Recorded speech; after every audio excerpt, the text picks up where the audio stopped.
የአሲምባ ፍቅር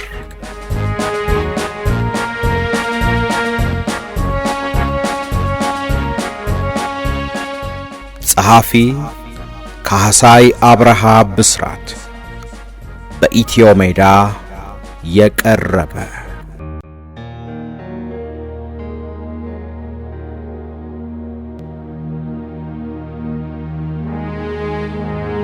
ክፍል 39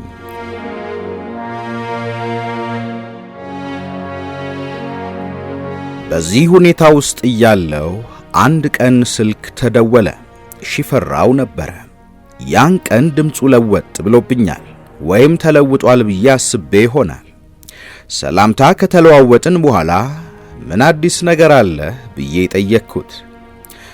ምንም አዲስ ነገር የለም፣ ምናልባት አንድ ፍንጭ ሊሰጥ የሚችል ጥቆማ አግኝቻለሁ። እውነት ከሆነ አረጋግጬ እነግርሃለሁ አለኝ። ሽፈራውን ለሙከራው አመሰገንኩትና ስልኩን ዘጋሁት። ምንም እንኳ የአሜሪካ ኑሮ ፋታ የሚሰጥ ባይሆንም እርሱ ግን ከጠበቅኩት በላይ የታገለ ነበረ። ከተለያየን በኋላ ለሚያውቃቸው ሁሉ እየነገረ ደውለው የጠየቁኝም ነበሩና ሙከራዬን በጣም ትልቅ ቁም ነገር አድርጎ እንደያዘው ተረዳሁ። ከጥቂት ቀናት በኋላ እንደገና ደውሎ ድላይ ሕይወቷ ሲያልፍ አብራት የነበረች የቅርብ ጓደኛዋን ማግኘቱን ነገረኝ። ማን ትባላለች? የት ነች? ብዬ በጥያቄ አጣደፍኩት። ማስረሻ ትባላለች፣ እምትኖረው እዚህ አሜሪካ ነው አለኝ። ጉዳዩን በዝርዝር እንደነገራትና ከኔ ጋር ለመገናኘትም ፈቃደኛ መሆኗን አስረድቶኝ የስልክ ቁጥሯን ሰጠኝ። ደወልኩና ማስረሻን አገኘኋት። እውነት ነበረ። ማስረሻ ድላይ በክንዷ ላይ ማረፏንና በየጊዜው የነበረውን ሁኔታ አስታውሳ ነገረችኝ። በ1972 ዓመተ ምህረት ድላይ ምክትል ኃይል መሪ ሆና በለሳ በነበረችበት ጊዜ ድርጅቱ በውስጥና በውጭ ችግር ተጠምዶ ውጥረት ላይ ነበረ። ወቅቱ ከውጪ ከደርግ ጋር ኃይለኛ ጦርነት ተደርጎ ጉዳት የደረሰበት ጊዜ ሲሆን በውስጥ ደግሞ ርማት እንዲደረግ የሚፈልጉ አባላት በድርጅቱ አመራር ላይ ሂስ በማቅረባቸው አለመግባባት ነግሶ አጣብቂኝ ውስጥ የተገባበት ጊዜ ነበረ። ሌሎች ጥቂት የማይባሉ አባላት እየከዱ መሄድ ቀጥለዋል። እንዲሁ የሰራዊቱን መዳከም የተመለከቱ አባላት በተናጠል በሚሄዱበት ጊዜ አንዳንድ የታጠቁ የአካባቢው ሽፍታዎች፣ ግለሰቦችና የደርግ ሚሊሻዎች ቶክስ እየከፈቱባቸው ጥቃት ያደርሱ ነበርና በሁሉም አቅጣጫ ውጥረቱ ተባብሷል። በዚህ መሃል የኃይል አመራሮች ተሰባስበው በአመራሩ ላይ አሉ ስላሏቸው ግድፈቶችና ጉድለቶች በመነጋገር ምን ማድረግ እንዳለባቸው መወያየት ጀምረው ነበረ። ድላይም በአመራሩ ላይ ቅሬታ ካላቸው ውስጥ አንዷ ስለነበረች በድርጅቱም ላይ እምነቷ እየመነመነ መሄድ ጀምሯል። በዚያው መካከል የነበረችበት ኃይል ከሰፈረበት ቦታ ተነስታ ወደ ሌላ ኃይል ሄደች። በመንገድ ላይ ያለች በአጋጣሚ በአካባቢው የነበሩ የደርግ ሚሊሻ አባላት ባልታሰበ ሰዓት ተኩሰው አንገቷ ላይ በጥይት መቷት፣ ወደቀች። ብዙም ሳትቆይ በአካባቢው ከነበሩ ጓዶች አንድ የሰራዊቱ ሐኪምና ሌላ የሰራዊቱ አባል የሆነች ማስረሻ የምትባል ጓዲት ደረሱ። ጓዲቷ የድላይ የቅርብ ጓደኛዋም ጭምር የነበረች ናት። እነርሱ በወደቀችበት ቦታ እንደደረሱ ከአንገቷ ቀና አድርገው ደግፈው የተመታችበትን ቦታ በመለየት ለመርዳት ጥረት አደረጉ። የተመታችበት ቦታ ለሕይወቷ አስጊ ነበረ። እነርሱም ምንም ለማድረግ ሳይችሉ ግራ ተጋብተዋል። ድላይ ከአንገቷ ቀና አድርጋ ለያዘቻት ጓደኛዋ ውሃ ስጭኝ፣ ውሃ ውሃ የሚሉ ቃላት ካሰማች በኋላ በክንዷ ላይ እንዳለች ሕይወቷ በበለሳ ወረዳ ውስጥ እንዳለፈች ማስረሻ ዝርዝር ታሪኩን ነገረችኝ። አስክሬኗን አንስተው ሲወስዱ በቦታው የነበሩት ጓደኞቿ የቱን ያክል በሐዘን ተውጠው እንደነበረ ስትነግረኝ ስሜቷ ድምጿን እየቆራረጠው ነበረ። በአካባቢውም በጣም ትታወቅ ነበረ። የመሞቷ ወሬ ወዲያው ተዳርሶ ከጓዶቿ በተጨማሪ ብዙ የአካባቢው ነዋሪዎች በቀብሯ ስነ ስርዓት ላይ እንደተገኙም ገለጸችልኝ።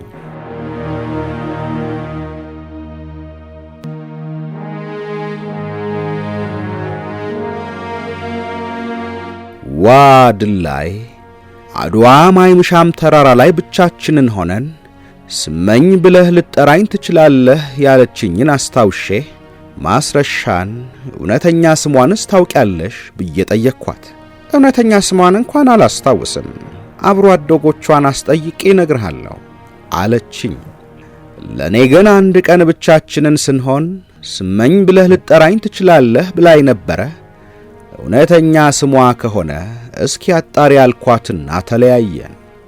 ከማስረሻ ጋር እንደገና በስልክ ተገናኘን። አዎን ስመኝ እውነተኛ ስሟ ነበረ አለችኝ። የአባቷ ስም ማለቴ ምናልባት ከጠየቅሽ አልኳት። የአባቷ ስም ምን አለ ነው? ስመኝ ምን አለ ነው የምትባለው አለችኝ። ከልቤ አመሰገንኳት። ይሄን ስትነግረኝ የተሰማኝ ደስታ በቃላት መግለጽ ይከብደኛል። በደስታ እንደተሞላው ማስረሻን ስለ ግል ሕይወቷም ተጨማሪ መረጃ እንደምታውቅ ገምቼ የተወለደችው የት ነው፣ ስለ ተወለደችበትና ስላደገችበት ሀገር የነገሩሽ ነገር ካለም ብትነግረኝ በጣም ይጠቅመኛል አልኳት። ብዙ ዝርዝር ባላውቅም የተወለደችው ቆቦ እንደሆነና ሁለተኛ ደረጃ ትምህርቷን የተከታተለችው ወልዲያ ሁለተኛ ደረጃ ትምህርት ቤት እንደነበር አውርታኛለች። የእድገት በህብረት ዘማች ተማሪ የሆነችውም ከዚህ ትምህርት ቤት ይመስለኛል አለችኝ። አሁን እንግዲህ ድላይን ታሪክ ከሞላ ጎደል የሚገልጹ መረጃዎች አግኝቻለሁና ስለ ማንነቷ፣ ታጋይነቷ፣ መስዋዕትነቷ ለእኔም ውድና የመጀመሪያ ፍቅረኛዬ ስለመሆኗ የተሟላ ነገር ማቅረብ እችላለሁ። የመጽሐፌ ሥራ በግማሽ ወደፊት እንደተራመደ ቆጥረዋለሁ አልኩኝና ማስረሻን በጣም አመስግኛት ተሰነባበትን። ሐሳቤ ወደ ድላይ ትዝታ የኋሊት ሽምጥ ጋለበ። አማኑኤል ካሁን በኋላ እንገናኝም። ያሳለፍናቸው ጊዜያት ግን የማይረሱ ናቸው። ሁልጊዜ አስታውስሃለሁ፣ አንተም እንዳትረሳኝ። መጀመሪያም ከሆዴ አልወጣ ብሎ ያስቸገረኝ ንግግሯ ነበረ። አሁንም ትዝ እያለኝ ይረብሸኛል። አሁን ግን ድላይን እስከ መጨረሻው እንዳስታውሳት የሚያደርገኝ ነገር ላገኝ ነው። ይሄ ሥራዬ እውን ሲሆን አእምሮዬ ምናልባትም ከ30 ዓመት በላይ ስለ ድላይ ከሚመላለስብኝ ሐሳብ በመጠኑም ቢሆን ረፍት ሊያገኝና እውነቱን ለመቀበል ይችል ይሆናል ብዬ ተስፋ አደረግኩኝ። ከለንደን አዲስ አበባ የምናደርገው ጉዞ አላለቀም። አእምሮዬን ከሐሳቤና ከድካም ለማሳረፍ የተለየ ሙዚቃ እየሰማሁ ጋደም ለማለት ፈለግኩኝ። የጥላሁን ገሰሰን ዘፈኖች መርጬ ማዳመጫውን ጆሮቼ ላይ ሰካሁና ጋለል ብዬ አይኖቼን ከደን አደረኳቸው። ለስለስ ያለው የጥላሁን ዜማ በጣም ደስ ብሎኛል። የጥላሁን ልዩ ድምፅ ችሎታ፣ የዜማው የግጥሙ ይዘትና የአጃቢ ሙዚቃው ውህደት በጣም የተስማማ መሆኑ እየገረመኝ ነው የማዳምጠው። በምሽት ጨረቃ በንጋት ፀሐይ ጮራ ብሎ ይጀምርና ይቀጥላል ጥላሁን። እኔና አንቺ ሆነን ፍቅርን ቀመስናት፣ በዓለም ተሽከርክረን ውበትን አየናት፣ በየተራራው ላይ በየሸንተረሩ። የጥላሁን ዘፈን እንደገና ወደ ድላይ ትዝታ ይዞኝ ጭልጥ አለ። ሙዚቃዬና የትውስታዬ ስዕል ተደበላለቁብኝ። ፊት ለፊታችን የአክሱም ሜዳ ተዘርግቷል። ከላይ በኩል የጸለምትና የሰሜን ተራራዎች ይታያሉ። ጎን ለጎን ተጠጋግተን ነው የተቀመጥነው። የተቀመጥንበት ቦታ ደስ ይላል። ጸጥ ያለ ቦታ ነው። የሚሰማ ነገር ቢኖር የወፎች ጫጫታና ራቅ ብለው ቅጠላቅጠል እየበጠሱ የሚበሉ ፍየሎች ጩኸት ብቻ ነው። ሰማዩ አልፎ አልፎ ዳመና ዝሏል። ከበድ ያሉ ዳመናዎች ከራስ ዳሽን ወደ ድልበዛና ወደ ቡሃይት ተራራ ይጓዛሉ። በስተግራ በኩል የተንቤን ተራራዎችና በረሃ እንዲሁም በቀኝ በኩል የአድዋ ተራራና እምባ ሶሎዳ ይታያሉ። ቁጭ እንዳልን እነዚህን በሩቅና በቅርብ የሚታዩ የተፈጥሮ ገጽታዎችን እያየን ትንሽ ትንፋሽ ወሰድን። በዚህ በአድዋ በረሃ በማይምሻም ተራራ ለብቻችን ያሳለፍነውና የተነጋገርነው ሁሉ ትዝታው እስከ ሕይወቴ ፍጻሜ አብሮኝ ይኖራል። ለፍቅር እንግዳ መሆኔንና ምንም እንደማላውቅ እያወቅሽ ሁሉንም ነገሬን በትዕግስትና በፍቅር እያየሽ ተቀብለሽኛል። አንተ ልጅ እባክህ ተወኝ፣ አታስለቅሰኝ። ዛሬ ግን ምን ሆነሃል? አነጋገርህ ሁሉ ተለይቶብኛል። ኑዛዜ እኮ ነው የሚመስለው። እምባ ዓይኖቼን አቃጠላቸው። ትናንትን በትዝታዬ ምስል ውስጥ ስመለከት የምቋቋምበት አቅም አጣሁ። ሆዴንም ባርባር አለኝ። እኔ ራሴን ትዝታ ለራሴ ነግረዋለሁ። ጥላሁንም ለኔና ለኢትዮጵያ ሕዝብ በዜማው የራሱን ድርሰት ያንቆረቁረዋል። ሁለቱም ለኔ በጣም የሚመሳሰሉና አንድ ታሪክ ሆኑብኝ። እንዲያውም ለኔ የዘፈነው ሁሉ መሰለኝ። ብዙ ተጫውተናል ፍቅር፣ ልባችንን ገልጸን ተስማምቶን አየሩ፣ አንቺን በማግኘቴ ታደሰች ሕይወቴ። ስለ ድል ላይ ማሰብ ጀምርና ደግሞ ሌሎቹም ጓዶች ይመጡብኛል። ይገርማል። ወደ በረሃ ለመግባት አብሮኝ ተነስቶ ከመነኩሲቱ የተመለሰው ታደሰ አጽብሃ ከየት መጣ ሳልለው ተደቀነብኝ። እውነት የት ደርሶ ይሆን? ታደሰ አጽብሃን ሳስብ የአዲግራት ልጆችና አብረን ያነበብናቸው ጽሑፎች ሳይቀሩ መጡብኝ። ስንቶቹ ይሆኑ በሕይወት ያሉት? ታደሰን ባገኘሁትና ስለ ሁሉም ብጠይቀው ተመኘው። ፍሱህና ንጉሴ እንዲሁም ግደይ ተራ በተራ በዐይነ ሕሊና የታዩኝ። ከኢአሰ ጋር የተቀላቀልኩበት የመጀመሪያው ቀን ስልጠና፣ ጉዞ፣ ጦርነት፣ ጀግንነት፣ መሥዋዕትነት፣ ጁሊያኖ፣ ሐዋዝ፣ እነ አብዮ አእምሮዬ ሊፈነዳ ደረሰ። ደግሞ የጓዶች የሚገርም መተሳሰብና ፍቅር፣ ማንም ለሕይወቱ የማይሳሳበት ጊዜ። ያ ወቅት አንድ እንኳ የሚረሳ ነገር የለውም። በየመሃሉ ግን ድላይ ጎልታ ወደ ሐሳቤ መምጣቷ የማይቀር ነበረ። አይ ድላይ! ፏፏቴው አጠገብ የወፎቹን ዜማና የፏፏቴው ሻሽዋታ በጆሮዬ የተሰማኝ ነው። ከወንዙ በስተቀኝ በኩል የወንዙን መውረጃ አቅጣጫ ተከትለን ወደ ታች ወረድን። በግራና በቀኝ በኩል ትላልቅ ዛፎች፣ ልዩ ልዩ ቀለም ያላቸው አበባዎችና ለምለም ቄጤማዎች አካባቢውን አስውበውታል። ወንዙ ካለበት ቦታ ላይ ይጠራቀምና ታች ሲደርስ ፏፏቴ ሆኖ እየዘለለና እየደነፋ ይወርዳል። ትንሽ ራቅ ሲል ደግሞ ደኑ ጥቅጥቅ እያለ ወደ ገደል ይሄዳል። ከዚያ በኋላ ብዙ ርቀት እንዳንሄድ እንመለስ ተባባልንና ፏፏቴው አጠገብ ጎን ለጎን ሆነን ተቀምጠን ማውራት ጀመርን።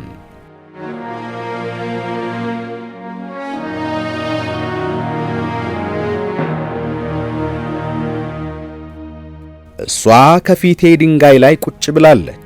እኔም ከፊቷ ያለው ድንጋይ ላይ ቁጭ ብዬ አይን አይኗን አያታለሁ። እኔ ለመጀመሪያ ጊዜ የሴት ልጅን ፍቅር ያየሁት በእርሷ ነው። ከፊቴ ገጽታዋ መልኳ ፈክቶ ይታየኛል። ጥርሶቿ ተከርክመው እንደ ተስተካከሉ መስመር ይዘው ተደርድረዋል። ጉንጮቿ ወጣ ወጣ ብለው አይኖቿ ወደ ውስጥ ገባ ብለዋል። ያን ቀን ገላዋን በሳሙና ስለታጠበች ፊቷ ያንጸባርቃል። አጠር ያለ ሉጫ አፍሮ ጸጉሯ በነፋሱ ወዲያ ወዲህ ይወዛወዛል። ሰውነቷ በሙሉ የተስተካከለ ነው። ሁሉም ነገሯ ይማርካል። ትክክለኛ የሴትነት ውበቷን ያየሁት ያን ቀን ነው። በዚያን ቀን ተጣጥባ ንጹሕ አየር እየተነፈሰች ነፃ ሆና ስትስቅ ሳያት ሌላ ድላይ መሰለችኝ። አሁንስ በእውነት ደንበኛ ሙሽራ መስለሻል። ዛሬ በጣም ነው ያማረብሽ። አብረውኝ ያደጉ የአዲግራት ልጃገረዶችን መስለሻል። እንዲህ ከሆነ ሁል ጊዜ ወንዝ እየወረድሽ በሳሙና መታጠብ አለብሽ ብዬ ቀለድኩባት። አንተ አናርኪስት፣ ስነ ስርዓት! የአዲግራት ልጃገረዶች ቆንጆዎች እንደሆኑ አውቃለሁ አለችኝና እንደገና መሳቅ ጀመረች። እውነትም ማራኪ ውበትና የሚያምር ሰውነት እንዳላት በዚህ ቀን በማየት ምስክር ለመሆን በመቻሌ ትልቅ ደስታ ተሰማኝ። ከአሁን በኋላ ተራርቀን ነው የምንኖረው።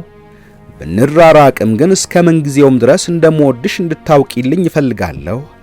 ሕይወታችን በፍቅር ተሳስሯል፣ ልቦቻችን ተጣምረዋል።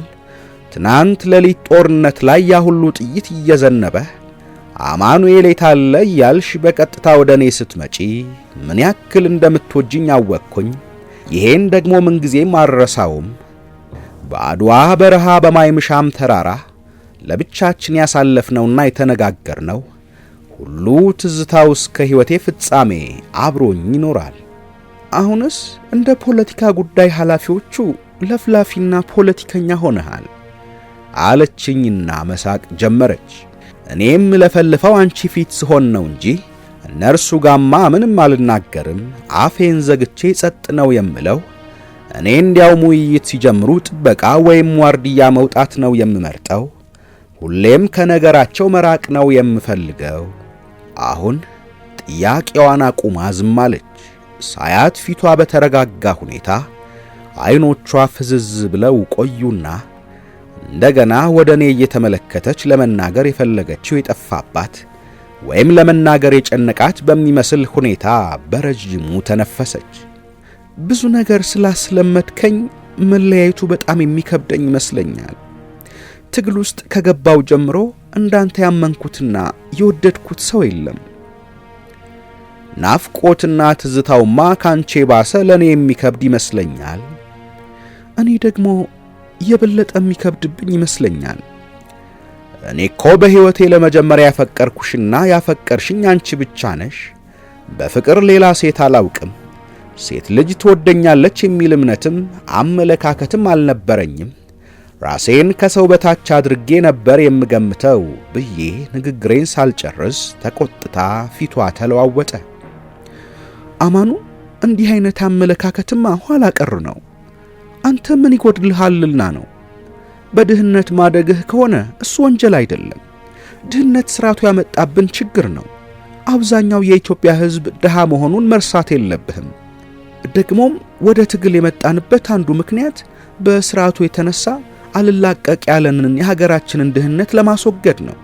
ሁለተኛ እንደዚህ አይነቱን አስተሳሰብ መተውና ከሌሎችም ላይ እንዲጠፋ መታገልን ያለብን በማለት ስለ ድህነት ተንትና በአዲስ አስተሳሰብ እንዲሄድ መስመሩን አሳይታኛለች።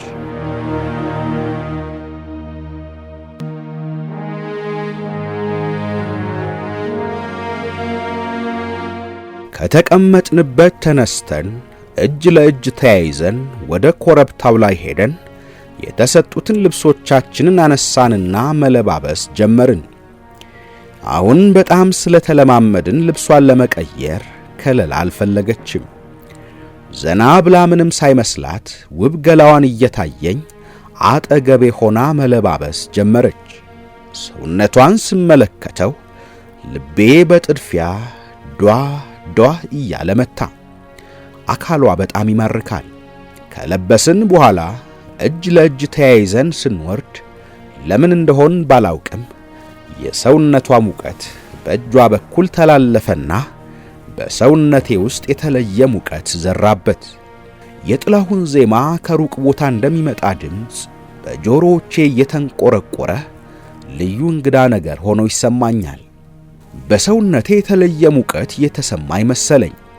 ልክ ያንን ቀን ድላይን ሳብ አድርጌ ስጎትታት ወደ እኔ ስትጠጋ የተሰማኝን አይነት ስሜት ያቀፍኳትና ያቀፈችኝ መሰለኝ። ጉንጮቿን የሳምኳትና በመካከላችን ምንም ያክል የቦታ ርቀት ቢኖርም እንደማንረሳሳ የተማማልነውን ሁሉም በእዝነ ልቦናዬ ናኘብኝ። የማወራትም መሰለኝ። በጣም ነው የማፈቅርሽ። ከአሁን በኋላ በሕይወት ባንገናኝ እንኳ እስከ ዕለተ ሞቴ አስታውስሻለሁ። ፍቅርሽም እስከ መጨረሻው አብሮኝ ይኖራል አልኳት። እኔ ግን እነሆ ኑሮዬን እየኖርኩ ነው። ጥላሁን ዜማውን ጨረሰ። ከሄድኩበት የሰመመን ጉዞ ተመልሼ ግራና ቀኜን ተመለከትኩትና ያለሁበትን ቦታ አስታወስኩኝ። አሁንም ወደ ኢትዮጵያ በመብረር ላይ ባለው የኢትዮጵያ አየር መንገድ አውሮፕላን ውስጥ ነኝ። በሐሳብ የሚያንገላታኝ ከእምባዬ ጋር የሚታገለኝ የትዝታዎቼ ሁሉ ምንጭ የተሳፈርኩበት አውሮፕላን ይመስለኛል። ለደቂቃ እንኳን አእምሮዬ ሌላ ነገር ማሰብ አልቻለም። ድላይና ያሳለፍኩት የትግል ሕይወት፣ የምወዳቸው ጓዶቼ፣ ሕዝቡና የአሲምባ ተራራዎች አእምሮዬን እንዳተራመሱት ናቸው። ልክ ትናንት እንደሆነ ሁሉ ያልደበዘዘ ትውስታ ይገርመኛል። አውሮፕላኑ የሱዳንን የአየር ክልል አልፎ ወደ ኢትዮጵያ ሲገባ የራስ ዳሽን ተራራ በስተግራችን በኩል የሚታየው ተራራ እንደሆነ አብራሪው ተናገረ። በዚህ ጊዜ በለሳ የሚገኘው ከራስ ዳሽን በስተቀኝ በኩል እንደሆነ ትዝ አለኝ። በለሳ ደግሞ ድላይ የተሰዋችበትና የተቀበረችበት ቦታ ነው። እንዲሁም ሌሎች በለሳ የተሰዉ ጓዶቼን አስታወስኩና ሐዘን ገባኝ። የወደቁበት ተራራ በስማቸው የተሰየመላቸው አንዳንድ ጓዶች እንዳሉ ሰምቻለሁ። ዳዊት ተራራ፣ ጃራ ተራራ፣ ግደይ ተራራ፣ ድላይ ተራራ። በድላይ ስም የሚጠራው ተራራ የትኛው ይሆን እያልኩኝ እኔ ከሰማይ ላይ ሆኜ አይኖቼ ጓዶቼ የተቀበሩባቸውን ተራራዎች ቁልቁል ለማየት እየሞከሩ ሳለ ድንገት ነሰረኝና ደም ከአፍንጫዬ ሲጎርፍ ደንግጬ ከገባሁበት ሐሳብ ወጣው። የአፍንጫዬን ደም በፊት ማበሻ ወረቀት እየጠረኩኝ ተነስቼ ወደ መጸዳጃ ቤት ሄድኩኝ። ደሙ እስኪቆምልኝ ጠብቄ ተጣጥቤ ወደ ቦታዬ ተመለስኩና ቁጭ አልኩኝ። ትንሽ አረፍ ካልኩ በኋላ የጆሮ ማዳመጫውን አነሳሁና እንደገና የአገር ባህል ሙዚቃ ማዳመጥ ጀመርኩኝ። 2 ዘፈኖች ካለፉ በኋላ በሶስተኛው ዘፈን ላይ የሰማሁት አንድ ስንኝ ቀልቤን ያዘው። ምን ያለው ጉሬዛ ከዛፍ ይሟገታል፣ ከሚወዱት ጋር ማን ሲኖር አይቶታል። ድላይን እያስታወስኩኝ ከሚወዱት ጋር ማን ሲሞት አይቶታል ቢባልም እንኳ ያስኬዳል አልኩኝ በሆዴ። የአውሮፕላኑ አብራሪ አዲስ አበባ መድረሳችንን ነግሮን ቀበቷችሁን እሰሩ የሚል መልእክት አስተላለፈ።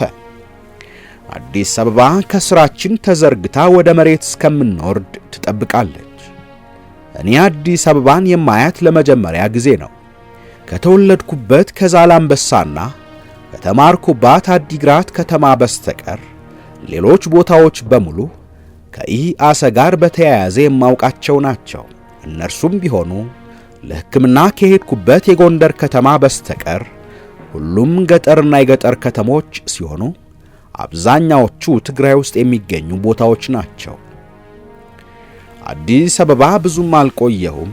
ቤተሰቦቼንና የትውልድ ስፍራዬን እንዲሁም ያችን የወጣትነት ዕድሜን በትግል ያሳለፍኩባትን አሲምባንና አካባቢዋን ለማየት ፈጥኜ ሄድኩኝ። የተሰዉ ጓዶቼ ትዝታ ሲያንገላታኝ ሰነበተ። አእምሮዬ ማረፍ ተሳነው። ማልቀስና መተከዝ ከቶውንም እርካታ ሊሰጡኝ አልቻሉም። ስለነዚያ በንጹሕ የሀገር ፍቅር ስሜት መስዋዕትነት ስለከፈሉ ጀግኖች አንድ ነገር ማድረግ እንዳለብኝ ሕሊናዬ ጎተጎተኝ። ቢያንስ ታሪካቸውን መናገር እንዳለብኝ አሰብኩኝ። መጽሐፍ ለመጻፍ የነበረኝን ውጥን አጠነከርኩት። ታሪካቸውን ለመጻፍ ቁርጥ ውሳኔ ላይ ስደርስ ማረፍ አቃተኝ። ሥራው ግን ቀላል እንደማይሆን አውቃለሁ። ቢሆንም እነዚያ ዛሬም አጠገብ ያሉ የሚመስሉኝ ለሕዝብ ሲሉ ደማቸውን ላፈሰሱና አጥንታቸውን ለከሰከሱ እኔ በሕይወት ቆይቼ ከቆምኩበት ምድር በታች ለቀሩት ለምወዳቸው ጓደኞቼ ታሪካቸውን መጻፍ በትዝታ የሚያዋልል ቢሆንም ለኔ ክብር ሆኖ ተሰማኝ።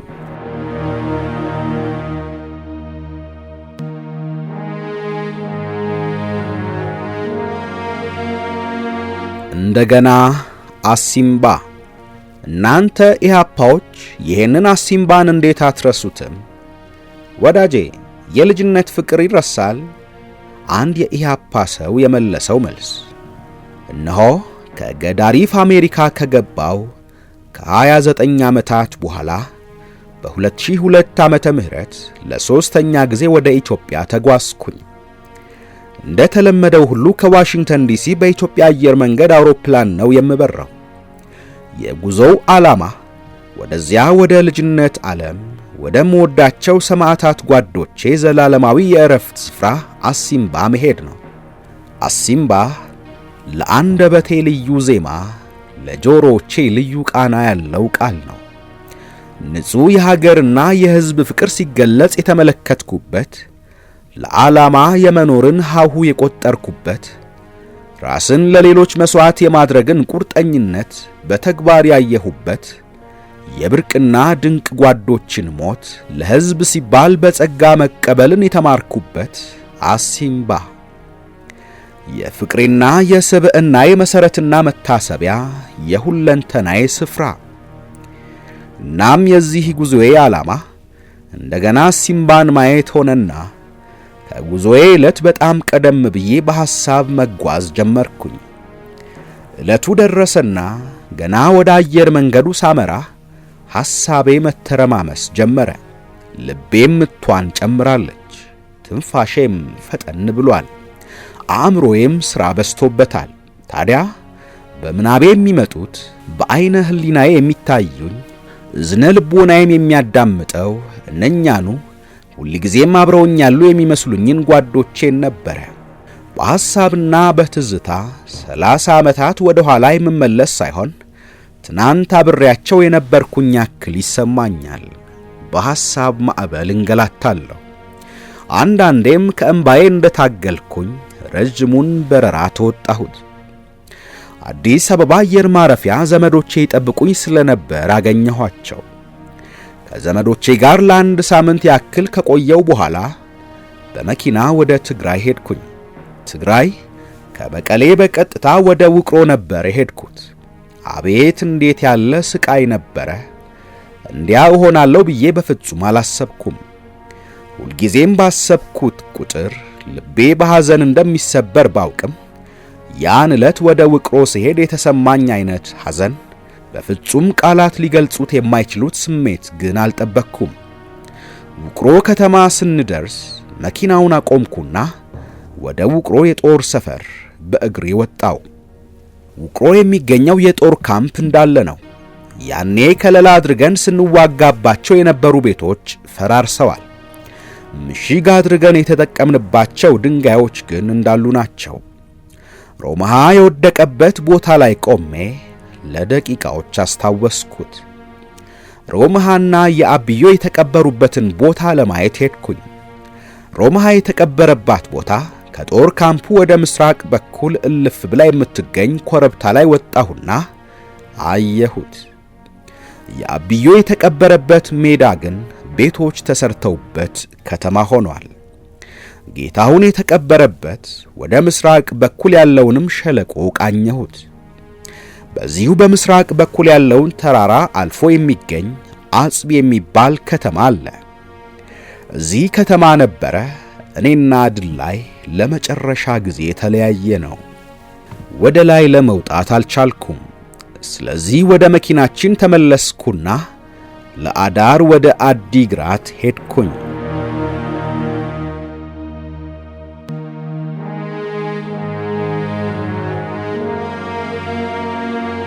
በማግስቱ ከአዲግራት በጠዋት ተነስተን በሰሜን አቅጣጫ ወደምትገኘው ወደ ዛላምበሳ ጉዟችንን ቀጠልን። ከአዲግራት 10 ኪሎ ሜትር ርቀት ላይ የግሎማ ክዳ ወረዳ ውስጥ የሚገኙ ተራራዎች አጠገብ ደረስን። መኪናውን አስቁሜ ወረድኩኝና ወደ ምስራቅ በኩል ዞሬ ተመለከትኩኝ። የአሲምባን ተራራና የአዲሮብን በረሃ እንዲሁም የጓቶሎ የደገይቱና የማአቢኖን ተራራዎችን አየኋቸው። በእነዚህ ተራራዎችና በአካባቢያቸው ጓዶች ሲንቀሳቀሱና ሲታኮሱ በሐሳቤ ታዩኝ። ትዝታቸው እንደገና ወደ ኋላ ወሰደኝ። ያሳለፍነው ሕይወትና ሥራችን ሁሉ ድቅን አለብኝ። ወደ መኪናው ተመለስኩኝ። ቅድም ከወረድኩበት ቦታ 5 ኪሎ ሜትር እንዳለፍኩኝ ደግሞ በስተግራ በኩል የዳሞና የአድዋ ተራሮች ታዩኝ። እነዚህ ተራራዎች በኃይል 500 ውስጥ ሆኜ ብዙ የተመላለስኩባቸው ከድላይ ጋር ሆነን በችግር በደስታና በፍቅር ሐሳብ ለሐሳብ ተዋህደን ልብ ለልብ ተጣምረን ልዩ ታሪክ ያሳለፍንባቸው ተራራዎች ናቸው። በነበለትና በእምባሰኔቲ ተራራዎች ሳስታምማትና በማይ ምሻም አካባቢ ልብ ለልብ የተነጋገርንባቸውን ጊዜያት በሙሉ አስታወስኳቸውና ትካዜና ሐዘን ተሰማኝ። ቤተሰቦቼን ለ16 ዓመታት ሳላያቸው ቆይቻለሁ። ለኔ ግን ከማንም በላይ የሚናፍቁኝ ጓዶቼ ነበሩ።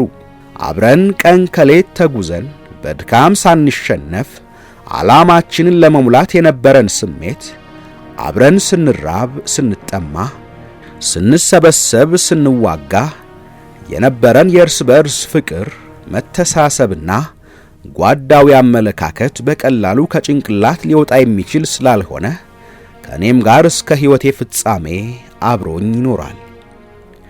መንገዳችንን በመቀጠል ትንሽ እንደተጓዝን ከዛላምበሳ በስተ ምስራቅ በኩል የተዘረጋውን የመኪና መንገድ ይዘን በአሲምባ መንገድ ምድርባ የሚባል መንደር ደረስን። ይሄ መንደር ሁለት ነገሮችን ያስታውሰኛል። አንደኛው ትውስታዬ የዚህ መንደር ተወላጆች የነበሩ ሁለት የተሰዉ ጠንካራ ታጋዮች ስሙር ተስፋ ሚካኤልና ብርሃነ መስቀል ሀጎስ ናቸው። ብርሃነ መስቀል የመረጃና የደህንነት ክፍል አባል የነበረ ነው። ከአእምሮዬ የማይጠፋው ሌላ ትውስታ ደግሞ ዛላምበሳን ከጠላት ኃይል በመጠበቅ ላይ ያለ የተበላሸ ጠመንጃ ለመጠገን ሲሞክር ራሱን በስህተት የገደለው ሰለሞን ታፈሰ ነበረ። የምድርባ ሕዝብም በጥሩ የቀብር ስነ ሥርዓት እዚያ በሚገኝ ቤተ ክርስቲያን ውስጥ ቀበረው። ከምድርባ ተነስተን ሰበያን በማቋረጥ ኢሮብ ለመግባት ኪንኪንታ በር ላይ ደረስን። ኪንኪንታ ላይ ሆኖ ኢሮብ ሙሉ በሙሉ ይታያል። የሞንሶቦሎን የአሰፋይቱን እንዲሁም የአይጋን ተራራ ተመለከትኩኝ። ከዚያም አሁን ድልድይ የተሰራበትን የኪንኪንታን ወንዝ ተሻግረን ወደ ዳህዋን ገባን። ዳህዋን አሁን ከተማ ሆኖ ትምህርት ቤት ተከፍቶባታል። የአሲምባው ጓዴ ፍሱህ ገብራይ የዚያ ትምህርት ቤት ዳይሬክተር ሆኗል ሲባል ሰምቼ በጣም ደስ አለኝ። ለማግኘት ብዙ ብሞክርም ከከተማ ወጥቶ ስለነበረ ላገኘው አልቻልኩም። ዳውሃን የአመራሩ መኖሪያ ቤት የነበረውና እኔ ጋንታ 26 እያለሁ ጋንታዋ የሰፈረችበት ቦታ መካከል ላይ የአውቶቡስ ማቆሚያ ሆኗል። እዚያ ቦታ ላይ ቆሜ ከለአሳን፣ ዳውሃን፣ ዳያን ስመለከት ጓዶች በሥራ በወታደራዊ ስልጠና በክፍለ ሕዝብ በስንቅና ትጥቅ ሲንቀሳቀሱና ወዲያ ወዲህ ሲሉ በአይነ ህሊና የታዩኝ። ዳህዋን አመራሩና የተለያዩ ክፍሎች የሚቀመጡበት በተለያዩ ምክንያቶች የሚመጡ የሰራዊት አባላትና ሌሎችም የሚገናኙበት ቦታ ስለነበረ ሁልጊዜም በእንቅስቃሴ የተሞላ ስፍራ ነበረ። በመጨረሻም በቆምኩበት ቦታ ላይ ሆኜ አሲምባና በዙሪያው ላሉ ተራራዎች እንዲሁም በውስጣቸው ለተደረገው ሕዝባዊና ሀገራዊ ትግል ሲሉ ለገረገፉና እነዚያ ተራራዎች በከርሳቸው ለያዟቸው የሰማዕታት አጽም ክብር ወታደራዊ ሰላምታ ሰጠው። በዚያን ዕለት ሰላምታ የሚሰጠው ሰው ግን ያ ክላሽንኮቭ ጠመንጃ የነገበ ቁምጣና የነተበ የሰራዊት ልብስ የለበሰ ያልተበጠረ ጎፈሬ ያጎፈረ ቀጭንና ረዥሙ በወታደራዊ ቅልጥፍናውና ፍጥነቱ የታወቀውና በረሃ ለበረሃ ሲሮጥ የነበረው አማኑኤል ሳይሆን አጠገቡ ላንድ ክሩዘር መኪና አቁሞ ከአሜሪካ ጂንስ ሱሪ ቲሸርትና ምቹ ስኒከር ጫማ ያደረገ ውፍረቱ ከመደበኛ መጠኑ አልፎ ለመቀነስ የሚታገለው ካህሳይ ነው።